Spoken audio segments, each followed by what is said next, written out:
Welcome to another episode of The Greatest Pod, where we discuss and debate what makes something great. I'm Ron Swallow. I'm Ed Greer, and Uh, today we're going to talk about. I think, I think it's a hard thing for all of us in pop culture to wrestle with. What we're about to talk about today, we're going to talk yeah, about how childish is too childish. What is the line in the sand between what mature people should be arguing about and feeling all types of ways about, and what is not? We're going to try to have that conversation today. it's an interesting conversation on a lot of levels. I mean, the one joke I do about people making getting upset about me being upset about different things with Spider-Man or whatever, and it's a Hmm. joke, so it's a joke. But also, you know, if you grow up learning morals and learning things from comic books and fantasy books and those sort of things, like how to make good moral decisions, and you don't learn that from other places, I can see where people can become upset when you start messing with that stuff.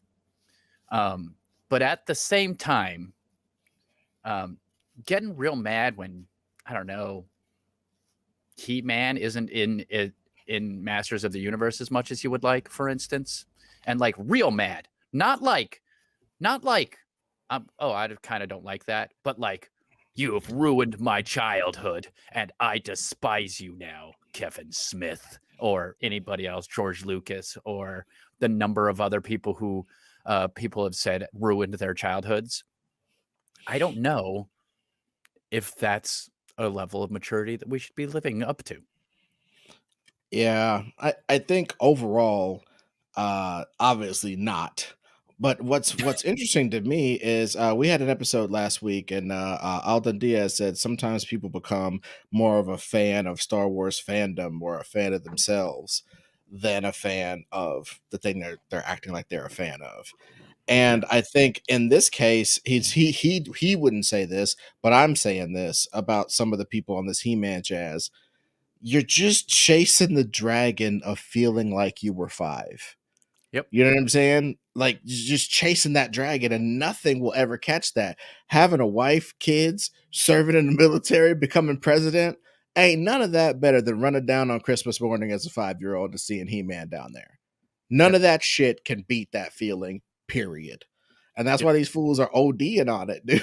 They're just like, please, oh my God, Please, that please make feeling. me feel like I don't have responsibilities. Oh, that feeling of being 5 and playing with them toys, dude, and the ultimate power of, yo, okay, this guy, this tan guy, literally has lightning coming out of the sword. He rides a tiger to work.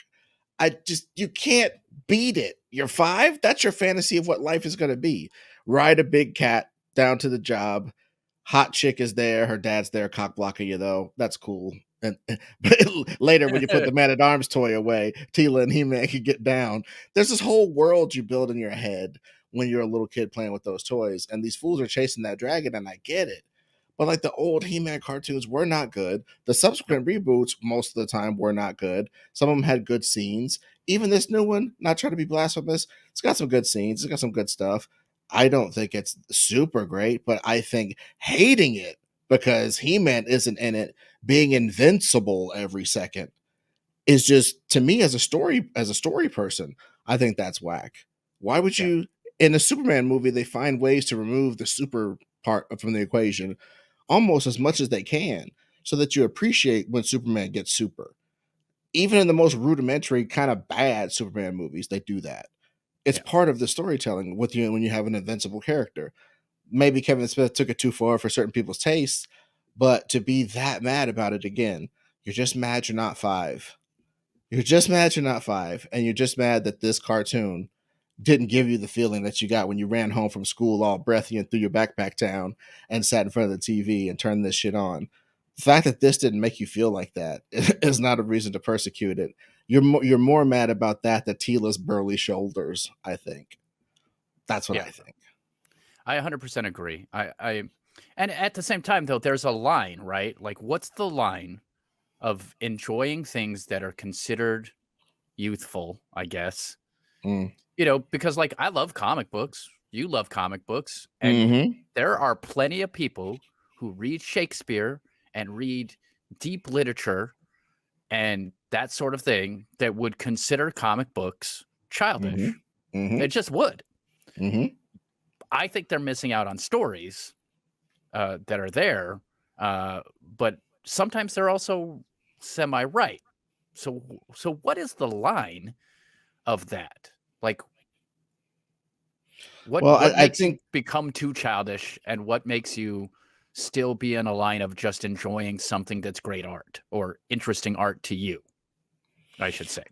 well, I think that's kind of where you kind of look at it where are some of these people enjoying the people who made the cartoons? Like, do some of these guys who are just super hating on this new one, can they pull out stills that they bought? I'm sure some of them can. I'm sure most of them can't. Like, those cells that they sell from Yeah, Filmation. Can you pull out some of those? Can you pull out some knowledge of like beyond what you saw in a Netflix documentary or something? Can you go deep on, some of the people who are integral to the designing of He-Man and the lucky strikes along the way and all these different things and just the development process that He-Man went through too. It was designed to appeal to 5-year-old kids. So like you being so mad about it right now is creepy, dog, no matter how you slice it. No matter how you slice it, dude. Because yeah, like obviously, as different comic book properties have come along, they've had books for all sorts of ages of people.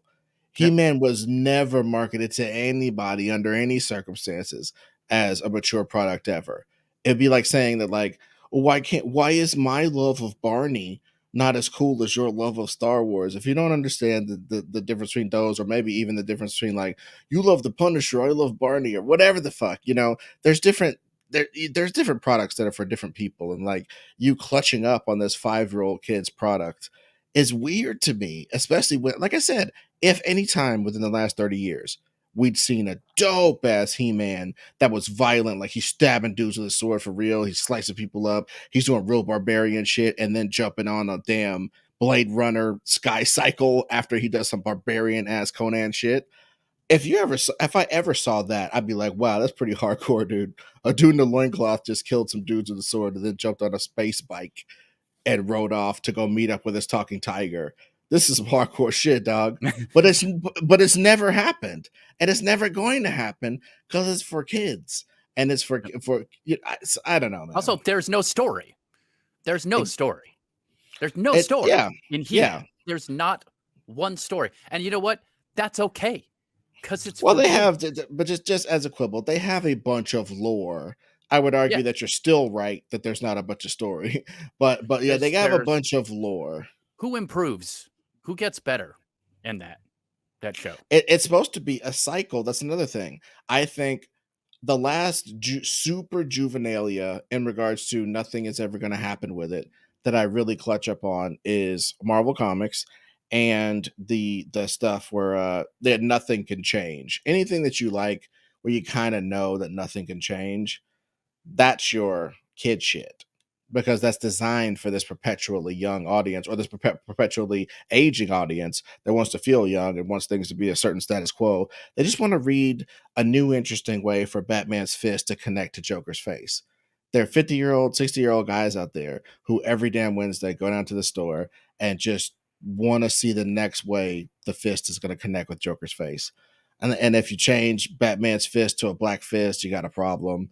If you change, this, that, the other, you got a problem. So it's just like, I don't know, man. It's this continuous cycle of older and older people being obsessed with this juvenilia because life is really hard, bro. Like, you know what I Okay, mean? so do we want to kind of try to guess why people are holding on to that? I mean, we know part of that is you want the kid, you want to feel like that they had that feeling back you had when you were a kid. But like wrestling fans, for instance, when I was a kid, I was a wrestling fan. Hmm. But I know a lot of people who grew up and stayed wrestling fans. But I also feel like it makes sense. You grow as a wrestling fan because At first, when you're a kid, you're like, this stuff is crazy. Look at all this colorful stuff. This is so fun. But then when you get a little older, you go, oh, look at this drama they put into this wrestling match. Look how skilled these dudes are who are Mhm. putting on tights and putting on a character. And you know that they're fake now. Now you know what they're doing, but you still love it because you like almost like the shine. Like I'm not a big wrestling fan right now, but I get it. Like there's some sense to me, there's some stuff to admire in that. I I loved Scooby Doo as a kid. There is almost nothing to admire in Scooby Doo. Almost nothing. I mean, the art is not bad actually. Like some of the cartooning for that time period, especially, was like pretty great. But other than that, I'm like, what is like? There's no story in Scooby Doo. Scrappy's Well, gonna do the see, same stuff. Scooby's gonna do the same stuff. No one's gonna get better. Like, and is that okay? Is that too childish, or is it okay for something to just be the same all the time? well, I mean, but that's the thing. I think for so-called kids and youth,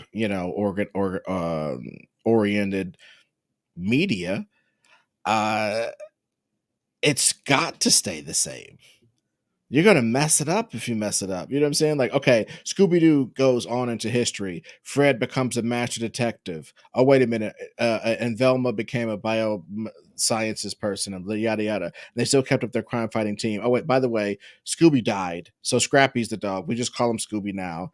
Don't worry about it. Scooby definitely died, though. Scooby, it's just like, what's the point of that? Yeah, You know that's what I true. mean? It's hard because I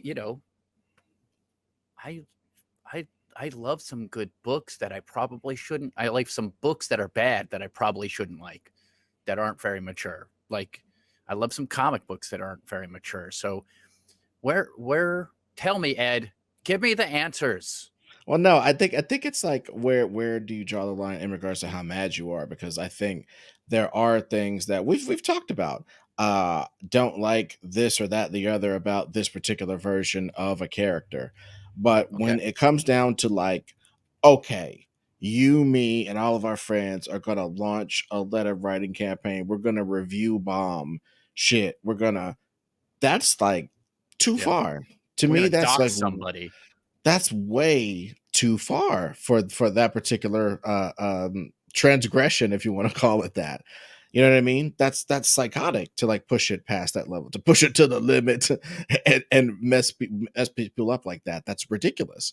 So I just really think there are ways for you to relate that you are angry about a thing. You can make your own art. You can do a YouTube video. You know what I mean? That's great. Do a YouTube Yeah. video, talk your shit.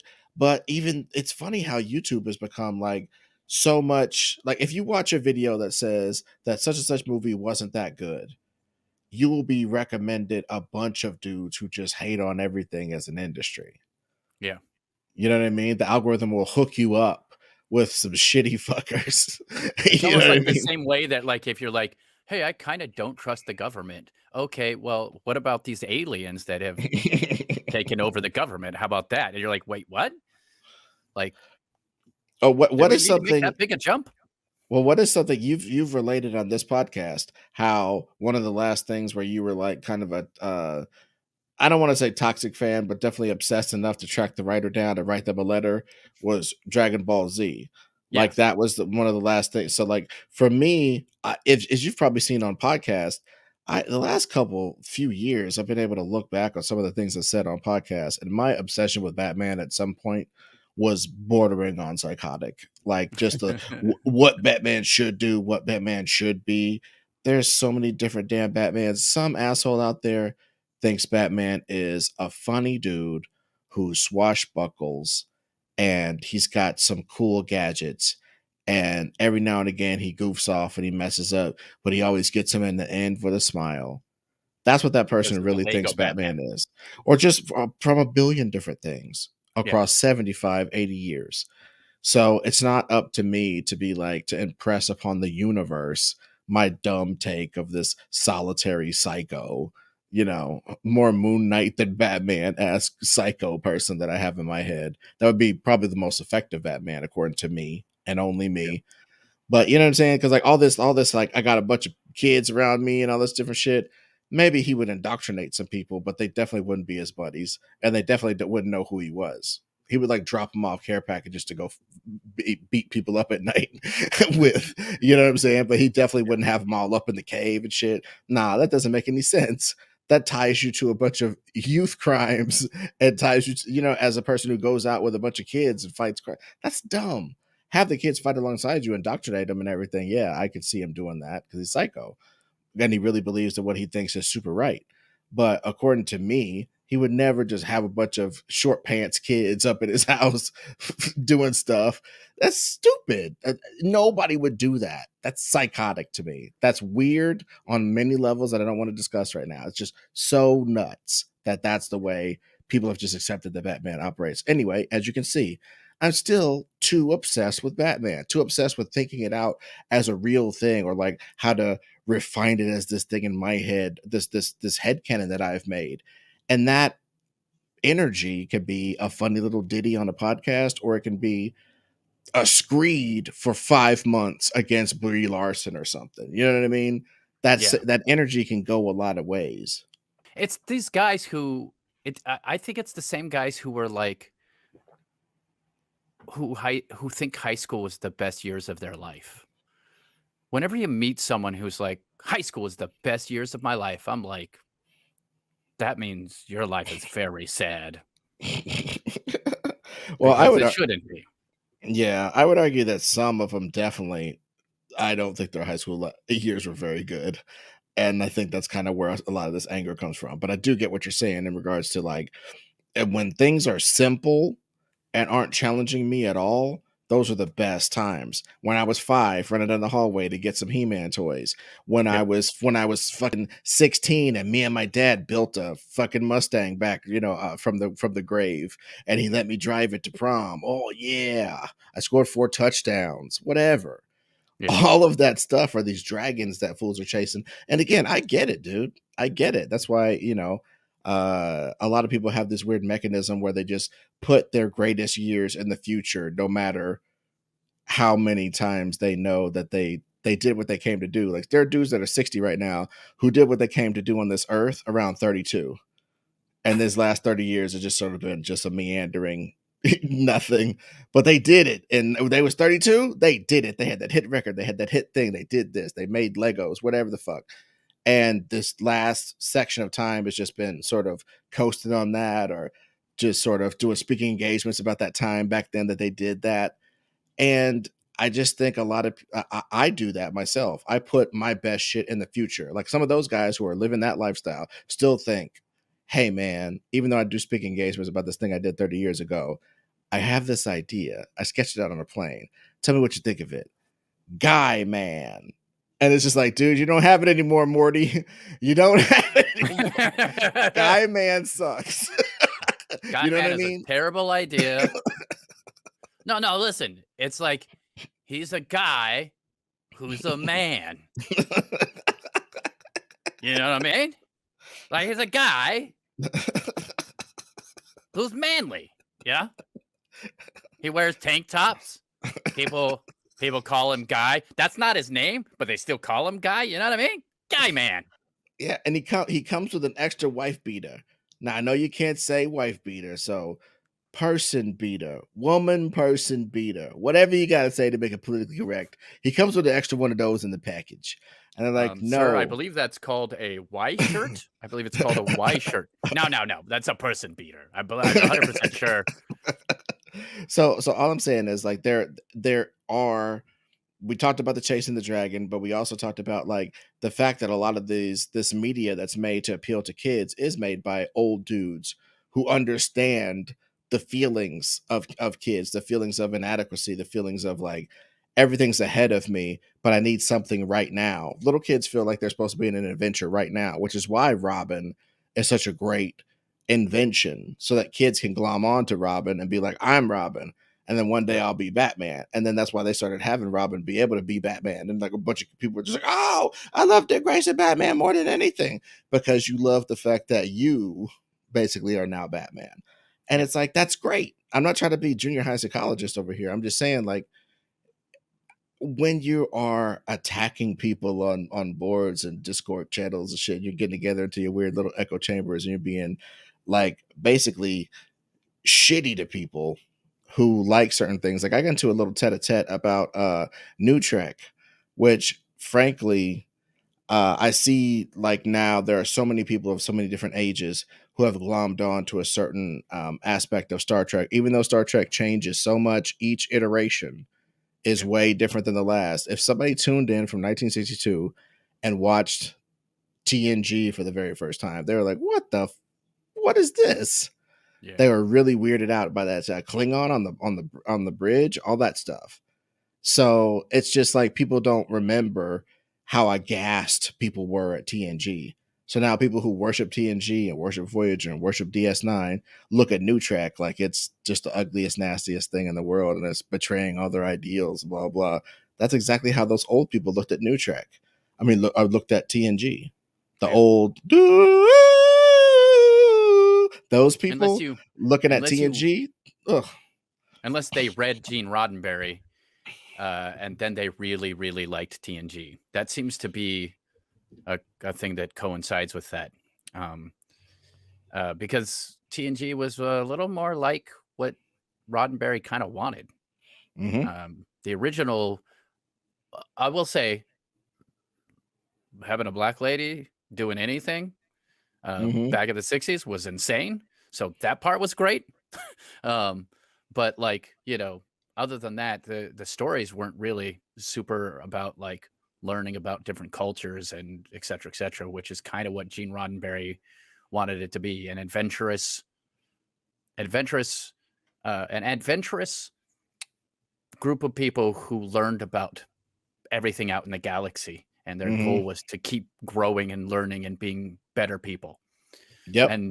And that's TNG is definitely a little more of that. They still had some problems, of course, but you also Mhm. it makes for bad TV if all you're ever doing is learning about someone and then understanding them, and then that's the end of the episode.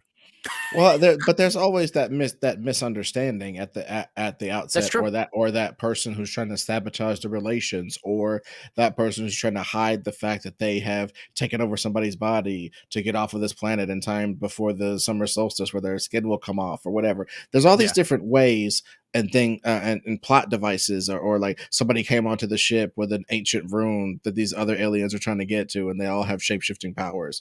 You know, two delegations that hate each other are on the Enterprise at the same time. There's just so many different things you can throw in there to make stories happen. And I think we've come across something where I understand people being juvenile about TNG on some level, but it's only because TNG got into my head when I was a little kid. And that could be me too. you know what I'm saying? I respect TNG as something greater than He-Man. Is it really?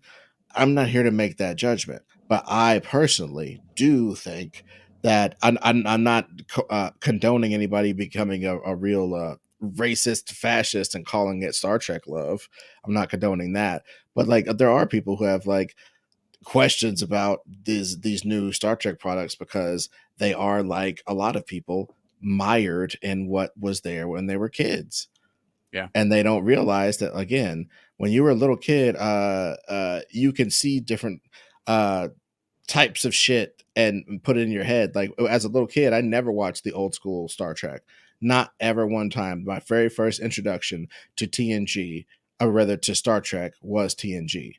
So that when I was a kid and I tried to watch the old one, I was like, this sucks.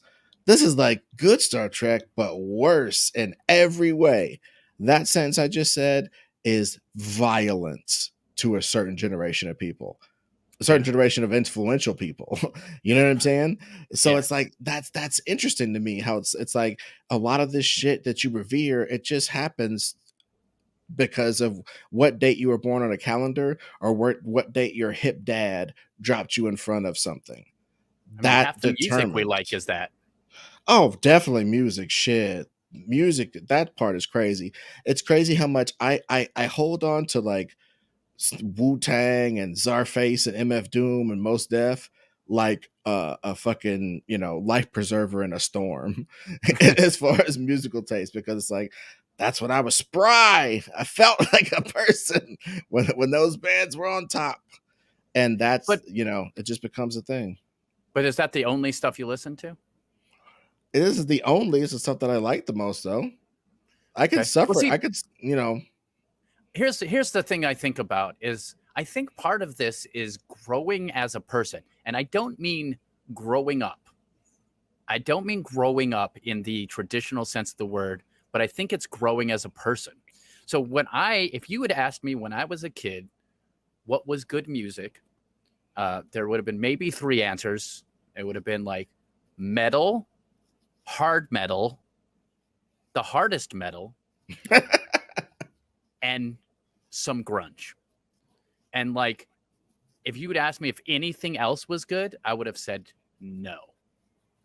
Hmm. But if you ask me that today, no, of course, I like a huge variety of music. There's a few things I dislike, like, you know, country. I don't like country. But even that, I like Johnny Cash. I like that Tennessee Whiskey song. You know, like I think Hmm. that counts as country. You know, like it's you know, I like bluegrass. I didn't even know bluegrass existed when I was a kid, but I grew up, I learned about different music, and my mind expanded. And I think that a Hmm. lot of these people are stuck in a non-mind expanding world where who Hmm. they are, they've never had to be a different person. They were probably pretty decent as kids. Like they probably didn't get in a lot of trouble, but they didn't do anything great either. They just kind Hmm. of went through their life just doing whatever they were doing. Hmm. And there's been no reason for them to grow as a person. Hmm. Like I have a feeling that a lot of these people, and I don't even want to call them privileged as much as just no static in their life, Hmm. no pushing in their life, no nothing that made them have to grow into a mind expanding person. Like Hmm. there's no reason for their mind to expand because they got done with high school and then their uncle worked at the warehouse and they got him a job at the warehouse and they've moved up in the warehouse doing these couple of jobs that they've done. They're not great at their job, but they're good at their job. Like they get the thing done and they get paid and they can afford their apartment or house or whatever it is they do. And they're regular people. And there's nothing wrong with that. But there's also nothing expanding about that. And I think a lot of the people that we see that are like obsessed with this stuff are unhappy that they haven't expanded, but they don't even know it. I don't know if that makes Mm. any sense. Well, no, no, no. I think that is an interesting tack, because it's almost like as long as I can have this entertainment thing stay the same, then that's part of the old feelings I can have.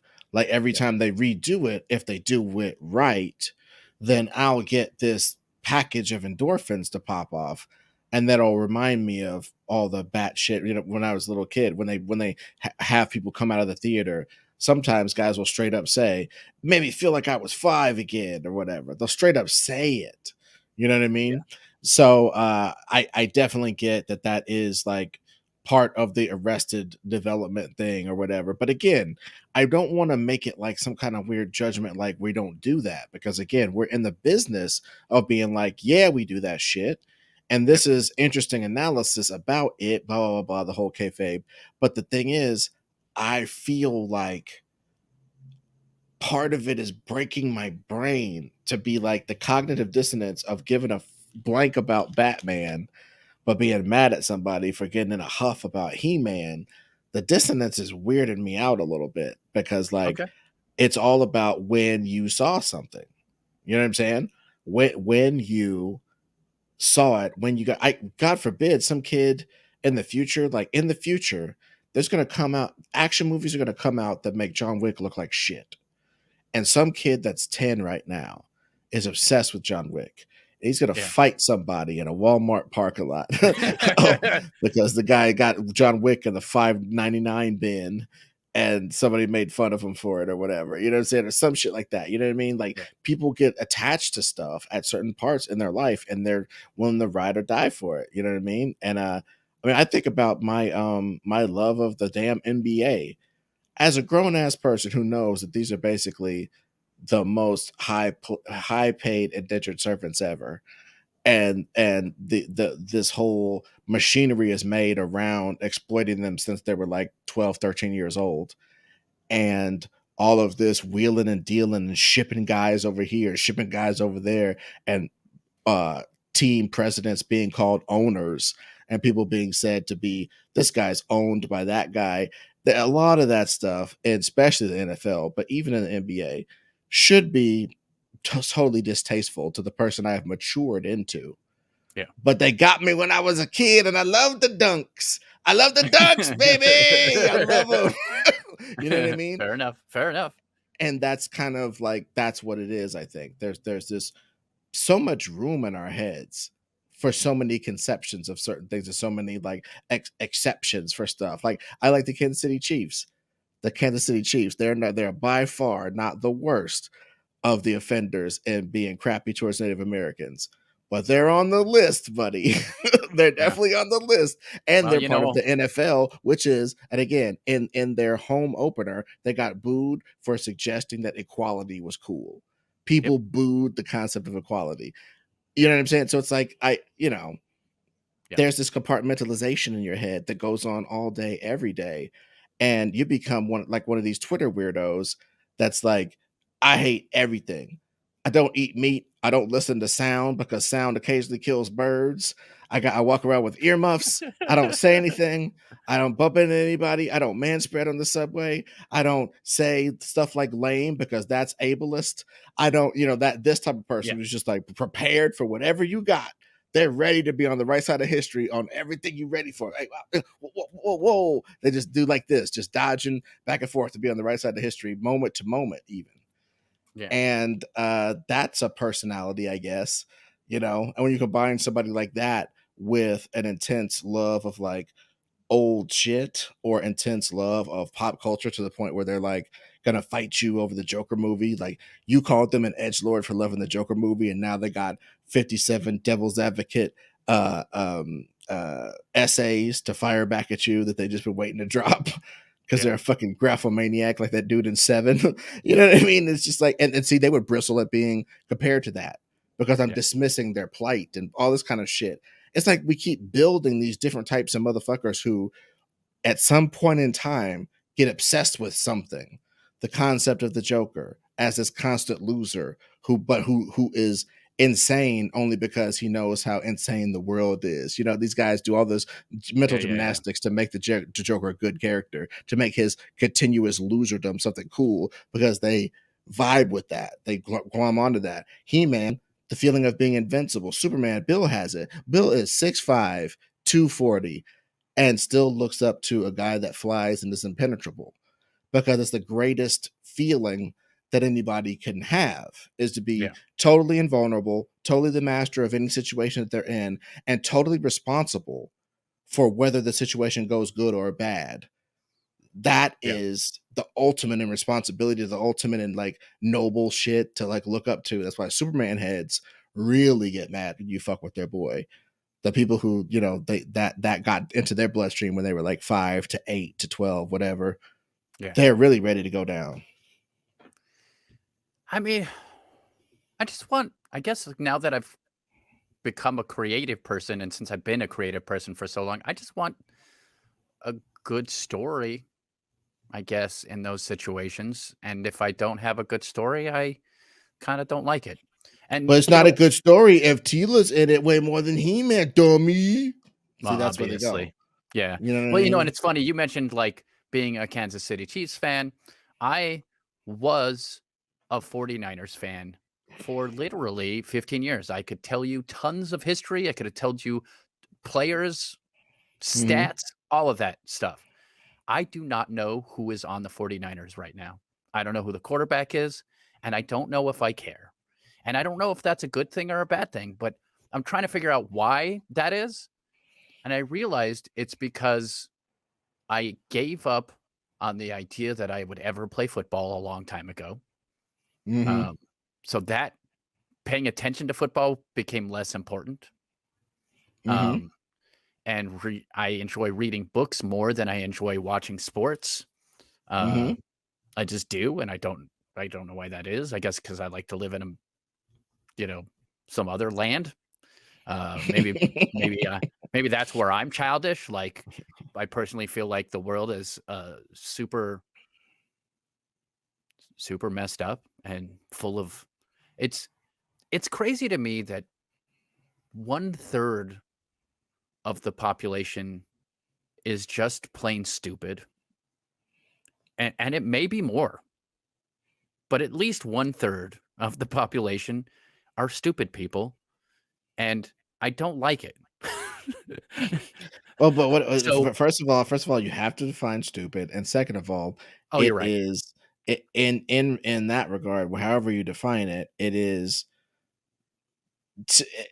what does it mean for you for somebody to be stupid? Is it because they're an impediment to actual any sort of progress or something like that? Is that why you don't That like is a them? portion of it. That's a portion of it, but it's more just that they they they believe what they want to believe without delving deeper into subjects, and if it matches something that feels okay to them, they Mhm. never doubt it. Mhm. They just immediately believe that thing. They don't look beyond their circle ever, and I think I define that as kinda stupid, and, you Mhm. know, I guess the problem is that, like, believing like, there's just we've I mean, maybe I'm bringing this up too much, but, in the last few podcasts, but there are tons of people, and when I say tons, I mean in the millions of people, and about approximately about a third of the people that exist that really think that like, the Earth isn't round. It's not a third of the people, but, like, there's, like, a 1/18th of the population that thinks that, and and then there's another group of people who, they believe that, human beings were made by aliens, by splicing Bigfoot, and they really believe this, dude. Like, it's not like they're like, "Hey, that's a funny story." They think that's what happened. Then there's another group of people who Well, there's think the lizard people, there's the there's, lizard a lot people, there's a the lot of all that these stuff. conspiracy theories that if you took 5 minutes and thought about it, you would know how stupid that is. Well, And yeah, but and see that, but they would say that you're indoctrinated, baby, because you got all this I know damn that. book learning, and you don't know that the damn Anunnaki Bigfoots is out there with the lizard folk making sweet love in the dark. And then they, every time they come, their orgasm makes an EMP that knocks out everybody's goddamn lights. you know, But there's people who believe that, dude, and a yeah. lot. In the millions of people who believe that stuff, and I don't wanna live in a world like that. I just don't. I don't like it. I don't like it. I don't like that these people exist. I would rather live in a fantasy world where people have everybody has those powers, so then, it doesn't matter how stupid people are because, well, now the stupid people might be right. Well, I mean, I think it's one of these things where when you talk about like fantasy novels, right? Fantasy novels to me got put in the category of childish at some point when I was a kid. I Yes. think that's really what happened, and that's why I don't grok to them that much. But then I realized that, and then I realized that I read sci-fi that was so-called quote unquote hard sci-fi. I wondered why it was so boring. Because it was like really like you got to find out through a 10-page monologue how the airlock works because Yeah. this ain't no fantasy airlock. I have researched the way airlocks work, and this is how. Yeah. And they'll tell you about it, and even down to their particular system for teleportation, or their particular system for most of these stories are such hard sci-fi. They wouldn't even have anything like teleportation in them. It would Yeah. be all about like living the real dull realities of living on a space station, and then a thriller breaks out, or a bunch of nanomachines break out, or whatever. You know what I mean? Yeah. That was the kind of novels that I would read. And at some point, that's where I drew the line in the sand of like, the line must be drawn here. I like Greg Bear. I like some of Mike Resnick. Some of his stuff is like not hard sci-fi at all, but they're all allegories for different places he's been, like Africa and Spain and wherever he's been. Yeah. He would go to all these places and gather up these like local sort of legends and stuff and make them into sort of a sci-fi novel. And like just like he's just a really wild dude that had a good eye for story, and I liked the way his stories seemed to be. Some in those books he would skip over all the hard sci-fi parts, but he would never have anything magical happen ever. They were all sci-fi. So Okay. like that, at some point I decided fantasy was childish, and I never gave it a chance ever since, basically. And you know let me tell you, there's plenty of childish fantasy. Absolutely, there is. There's tons of it. Yeah, You know, I like childish sci-fi too now, though. So it's like I give childish sci-fi a pass. Don't give childish fantasy a pass. hey, that's where you live, you know. And look, I mean, maybe all fantasy is childish. You know, maybe it's childish Yeah. to not want to live in a regular world, and you think that it's really fun to think that you, maybe vampires exist and they're like real sexy. You know what I mean? Like maybe that's childish. I don't know, Well, wait a minute. but That's one thing. Wait a minute. That strikes me funny. We never really called vampire people on how lame that was. Like as far as like attacking them en masse, I don't remember that.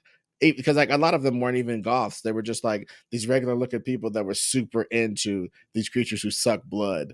They were like super into it. They loved True Blood a whole bunch with all that mumbo gumbo in there. They loved yeah, Twilight. They loved a lot of these things. So obviously some True Blood people didn't like Twilight and stuff, but like that whole genre of person that arose in the 90s and the 2000s, the Buffy, even the Buffy likers, they weren't yeah, necessarily liking vampires and Buffy, but like just the concept that all these demons and vampires and shit were coming out for you, and you had to be prepared, all this kind of jazz.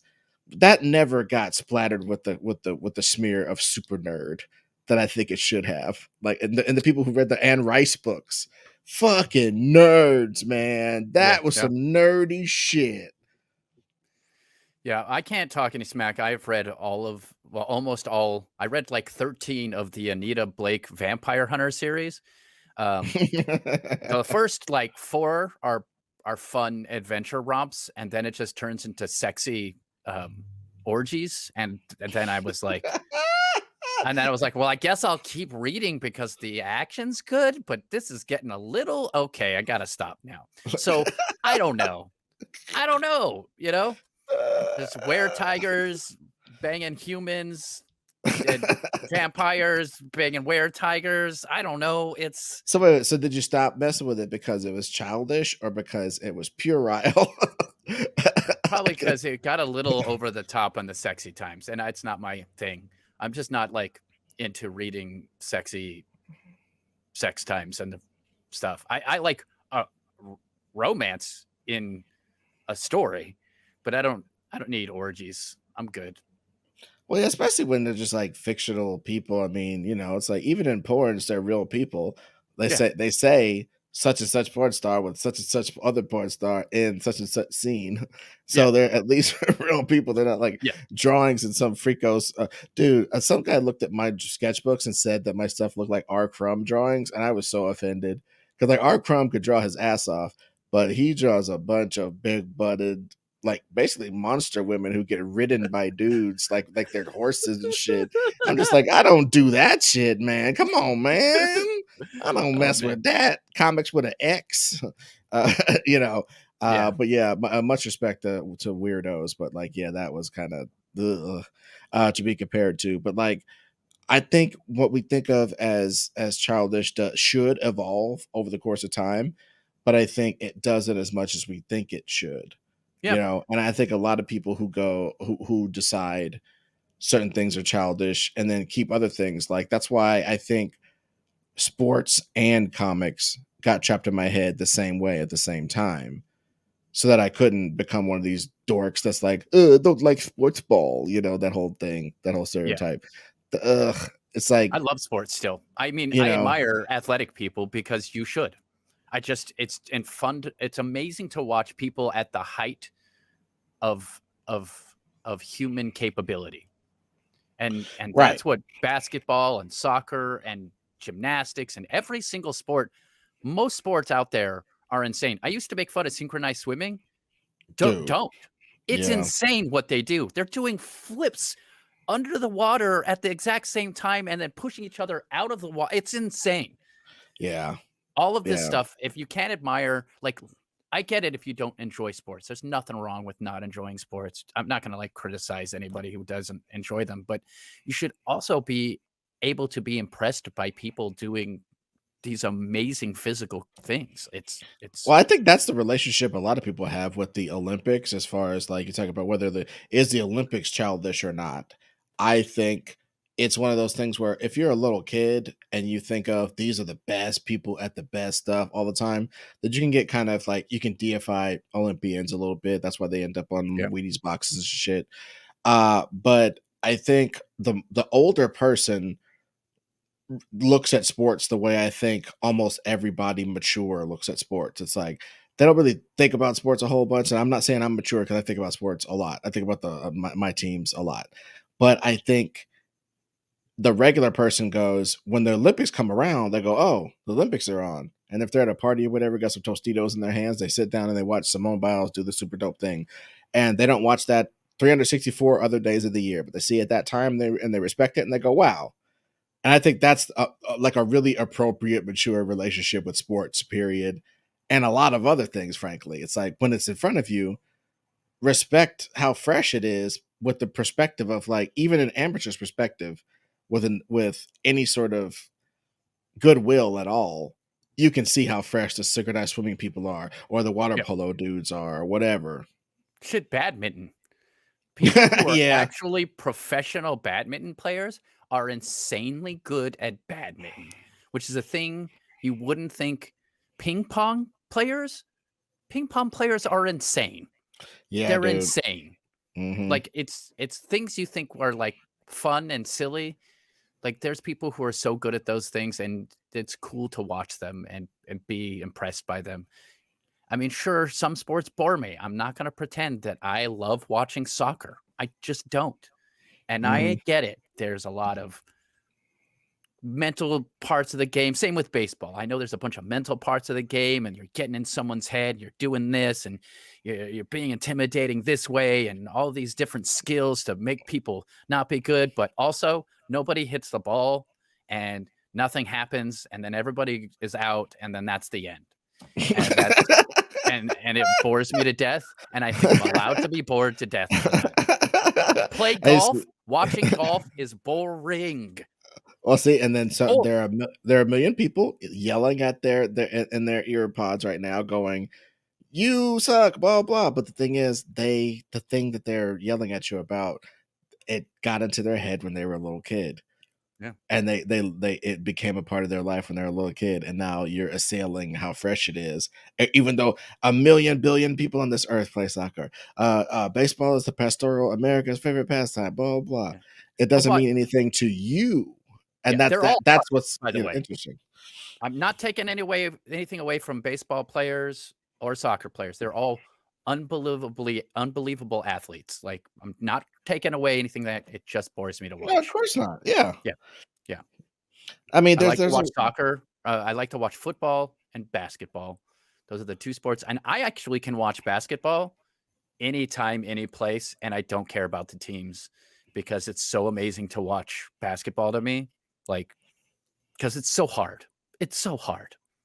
It's so hard. Well, there's a lot of stuff going on, but I won't bore anybody with how my super love of it. But because again, it's just something that got into my head when I was a kid, and Yeah. as I've aged, just like a wrestling or anything like that, I'm able to see like, oh, it's so dope that this team was able to maneuver the cap room to get this guy to play on their team. It's like graduated to Oh this man, super that is dork nerdy. level. Yeah. Yeah, it's graduated to this super dork level. Like, dude, the last couple years, our GM Rob Pelinka has started out where people were like, "This stupid idiot doesn't have enough money to build a team around LeBron.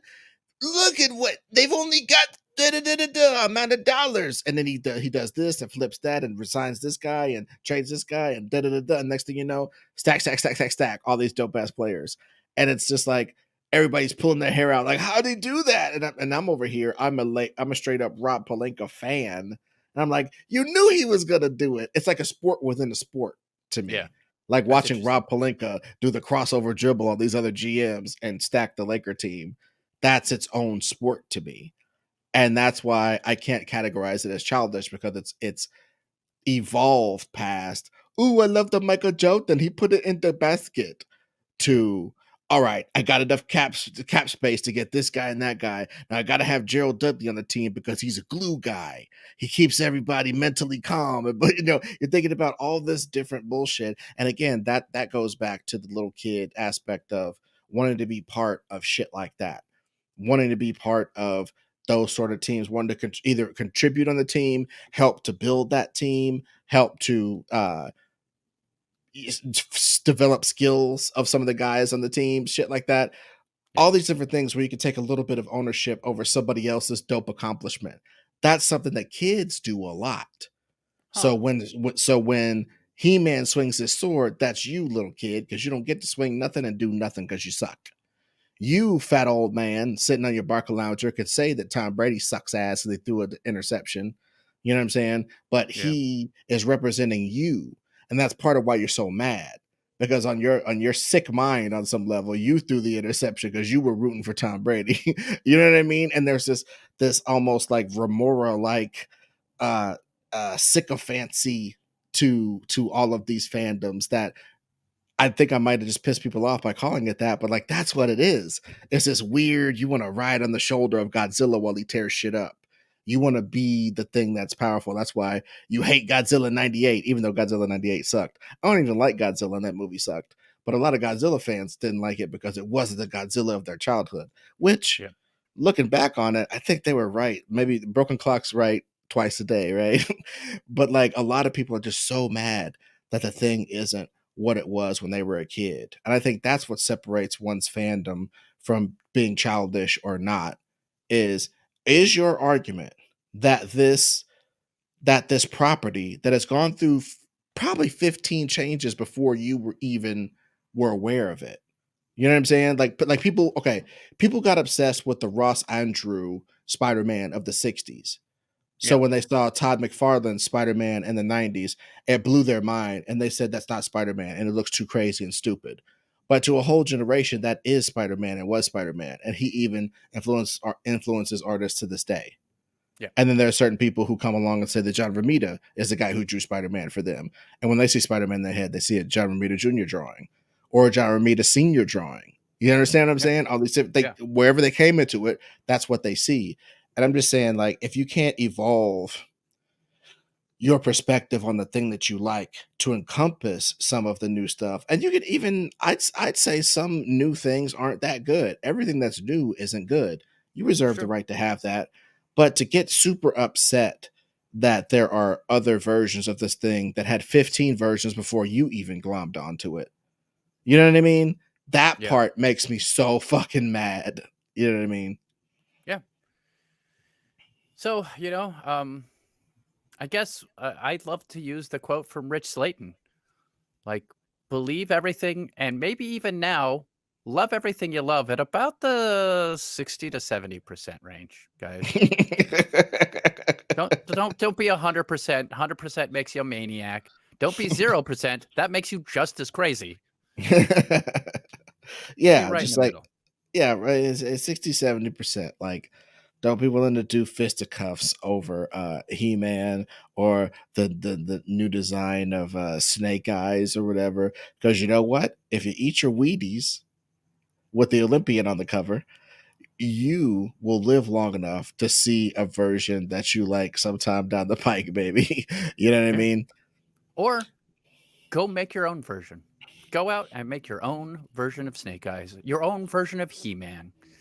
And it could Oh, be the dude. exact same thing of him picking up a boulder and throwing it, you know, at Ah! Skeletor or whatever, Dude, and oh, wait, Skeletor okay, being wait. like, "No, you got me, No, right ah!" quick. We gotta flip and bounce. Like, okay, what's the off-brand He-Man? So he's like, okay, he's Guy Man, right? So like, Yeah. Guy Man is there, right? And he wears like it can't be barbarian stuff. So No, what no, is he? no. He What's the wears opposite for a like barbarian? He probably wears, like, shiny clothing, yeah. He dresses like a spaceman. like from Solaris. Yeah. So okay. So he yes, exactly. So he dresses like Solaris, and basically, or even Doctor Solaris with like like one of those weird jumpsuits on or something. Yeah. And it can't be Skeletor, so it's a guy with like too much face. Like He's because Skeletor doesn't have a face. Maybe there's a guy. It's got too much face. he's got a Maybe, big head. He's just got a big dude, head. we gotta promote many faces to the front. Yeah, Yeah. many faces is in that too. So, but anyway, I think He-Man fans need to fucking relax. But I think And G.I. it, Joe fans, and Transformer fans, and oh my god, yeah, and I think dude. all kid cartoon fans, you need to chill out. Like, I honestly think you do. Well, if it was used to sell you pieces of plastic, you might need to fucking relax. You know what I mean? Because when I was a kid, there weren't no goddamn X-Men toys. Really, there were these comics where I got to know them as characters, and for some reason, I think that's greater than being mad at something that was literally only devised to sell you pieces of plastic. Yeah. You know what I I'm also mean? not gonna be mad about the X-Men unless it's not a good movie. I don't I don't care about, like, what changes they did. I mean, Marvel made tons of changes to these characters, tons of them, tons of Hmm. changes, and I enjoyed it because they Yeah, kept to the, like, basic theme of each character and personality and attitude of each character and the thing that makes them interesting. And they told a story that was interesting. I just want that. So yeah, but okay. Well, in closing, though, I think the people who are again, it's become monetized to be a little kid about shit, to be a super ah stick in the mud about shit. You know what I'm saying? Like back in the days, if you were an old fuddy duddy, they retired you and told you to shut the fuck up. You know yep what I mean? But now, being sort of a fuddy duddy, being like, back in my day, Wolverine's claws were this long, not this long. Being that guy is like monetizable on the internet now. yeah You know what I mean? So I think last things last, we need to just stop capitulating to that. Stop letting the algorithm rile you up. You know what I'm saying? Like I just love for people to like tune into more even-handed criticism where I think we smack stuff with the front of our hand and the back of our hand. You know what I mean? yeah On this channel. So that's kind of all. I just want to do an ad for us because like when we shit on stuff, we try to look at why people still like it. And I think a lot of people are just like, if you like this, you were some kind of piece of shit, or you're some kind of so-called SJW. You're some kind of they say virtue signal, like ugh. You know ugh what I'm saying? They use ugh all these whack terms that they've come up with to identify people who are willing to just take two steps back and not be a total asshole yeah about a plastic toy marketing device that didn't give them the dopamine that they got when they were 5 running down that hallway. yeah. The That virtue you're signal one you know. makes me the angriest. I gotta say, I know we're trying to end here, but Mhm. there's nothing more annoying to me who people are like, oh, you're just saying that because you're trying to get laid. No, I'm already getting laid because I have virtue, because I'm a good person. I don't need to do that. I'm saying what I believe, not to try to get laid, because that's what I believe. That's already gotten me laid. Like, what the fuck is happening? Sorry. You're keeping up a pattern of behavior, just Yeah. like we're keeping up a pattern of behavior of putting out this podcast for free and putting out our Patreon stuff where we Oh get yeah. even more personal than these conversations. You know what I'm saying? We're not restrained by a lot of things that YouTube and some of these other places have us talk about. So I really so thank you guys for sticking in with us. And you can join by going to patreon.com/the greatest pod and checking us out. We got a $5 tier where you get extra pods. We got a $7 tier where you get those pods and art sent to your door. And I'll draw some dope stuff. Ron will draw some crap, send it out to you, and you'll love it. Yeah, absolutely. So, patreon.com/the greatest pod. And thank you guys for listening to another episode of The Greatest Pod.